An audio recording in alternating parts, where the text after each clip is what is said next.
Republican Senator Ted Cruz, a Trump ally from your home state of Texas, had to say. If we're in a scenario 30 days from now, 60 days from now, 90 days from now, with massive American tariffs and massive tariffs on American goods in every other country on earth, that is a terrible outcome. It's terrible for America. It will hurt jobs and hurt America. So how long do you anticipate this tariff chaos is going to be going on? 30 days, 60 days, 90 days? Well, first of all, Jake, thank you for having me. I think it's really important to realize that last Wednesday was when the president announced this new American order, the new American economic plan. We're now 2 days in, right? You've got 2 days of data. Everyone, especially on your side, on the left, is freaking out. I'm not on the left. But at the end of the day, listen, this whole concept, all right, Jake, thank you.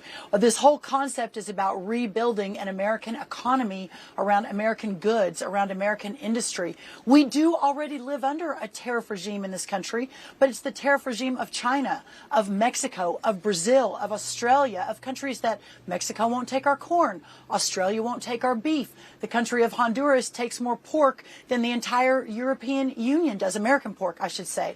So from our farming and ranching perspective, which is what I'm focused on, but happy to talk about anything, that it is time for a change, and that's what this president evoked last Wednesday. So I think we'll see in short order really positive outcome from this. We already have 50 countries that have come to the table over the last few days, over the last weeks, that are willing and desperate to talk to us. We are the economic engine of the world, and it's finally time that someone, President Trump, stood up for America. You've said a lot about how this is a negotiation. You just mentioned it again. Just yesterday, President Trump said, quote, big business is not worried about the tariffs because they know they are here to stay, unquote. And take a listen to the Commerce Secretary. I don't think there's any chance that President Trump's going to back off his tariffs. This is the reordering of global trade. So are these tariffs to be negotiated, or are these tariffs here to stay? I'm still not getting a clear message on that.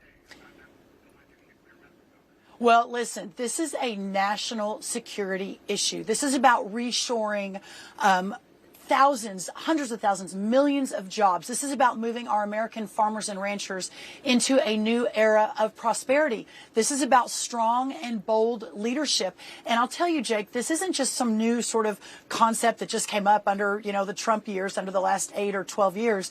This started in 1791 with Alexander Hamilton, when he wrote a whole premise on the idea that Americans and the whole concept of America was founded on a fervent, positive protection of our goods out of America. And for 150 years, that was the approach, 150 years. And that's when America went from basically a frontier country to the world's largest, most exceptional economic power. And it was the dawn of the progressive era about 100 years ago that began to move back toward this idea of America being a neutral arbiter on the world stage. Well, listen, it's time to go back to our founding fathers' vision. And so as we move forward, this president is the chief deal maker. He will ensure that America is put first, that all of these tariffs, a 300% tariff on our dairy products from Canada. I mean, it's absurd what our farmers and ranchers and our manufacturers have had to deal with over the last, decades, and it's time to fix it.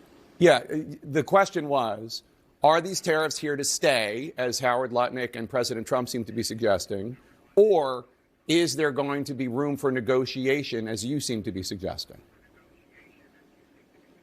Listen, we've got 50 countries that are burning the phone lines into the White House up, and probably the president's cell phone as well, and probably Howard Lutnick's as well. And I've heard from some as well.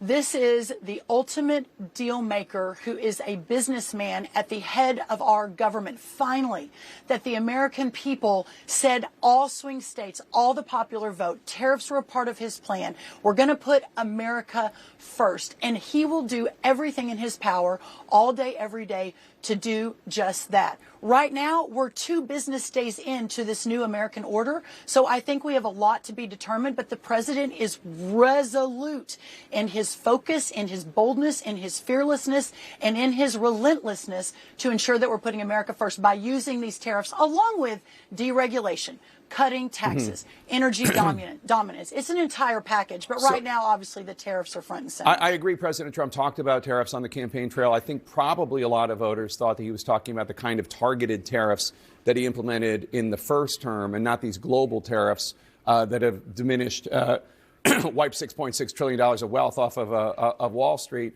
But I have to say, he didn't, when he was campaigning, talk about the pain that he is now acknowledging.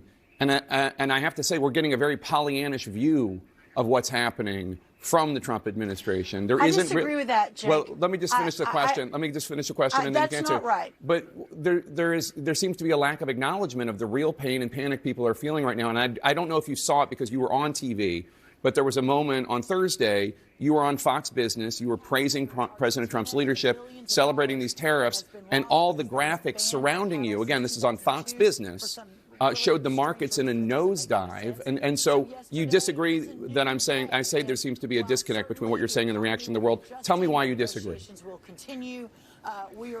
Listen, the president has, even in his State of the Union, I believe, he said that there will be some uncertainty. When we did the targeted tariffs in 2017, 18, 19 with China, I mean, listen, I was in the West Wing. I was helping run his domestic policy agenda. I was in those conversations. Secretary Sonny Perdue, the Secretary of Agriculture, put together a fund, basically, that allowed us to make whole farmers and ranchers that were immediately, hurt and had to have some mitigation efforts. That happened. So the idea that we didn't know that there would be some uncertainty just isn't true. We knew there would be uncertainty. But to take Thursday or Friday, and as we are basically laying out the vision that the president effectuated in the Rose Garden on Wednesday, and to say, oh, the world is ending, the markets are crashing. The markets are adjusting. Anytime you've got a strong leader who's looking at the long term, not how do I make sure Jake Tapper says nice things about me on State of the Union, oh, maybe I shouldn't do the tariffs today. That just isn't how this president operates. He operates in how do I save a country that for 100 years has been sliding toward decline as we have moved all of our manufacturing out into the world, as we have bowed at the altar of other countries' tariffs, as we have watched our farmers and our ranchers, again, can't get our corn into Mexico, can't get our dairy into Canada, have Honduras buying more pork and poultry than the entire European Union, have a 700% tariff from Japan on our rice. This is not okay, and it is not sustainable. And for us to continue to build our agriculture, which is the backbone of our country, but also our manufacturing base, our energy, et cetera. For us to be able to do that, we have to put America first. So those tariffs, as the economy, the market begins to adjust, we will see a more positive as we move, I believe, very quickly. So just in point of fact, the reason that the European Union, even though they are our fourth biggest market for agricultural products, as you know, don't take as much American pork as you would like is because they have issues with hormones used in pork. I don't want to get into a whole debate over that, but it's not an issue about tariffs. But let me ask you about the computation of these tariffs, because conservative economists at the American Enterprise Institute. But wait, hold on, Jake. No. This is really important. You can't just say that. So here's the bottom line. They are using fake science and unsubstantiated claims to not take our products. So it isn't just that they have high tariffs. Thank you for making this point for me, by the way. I meant to make it.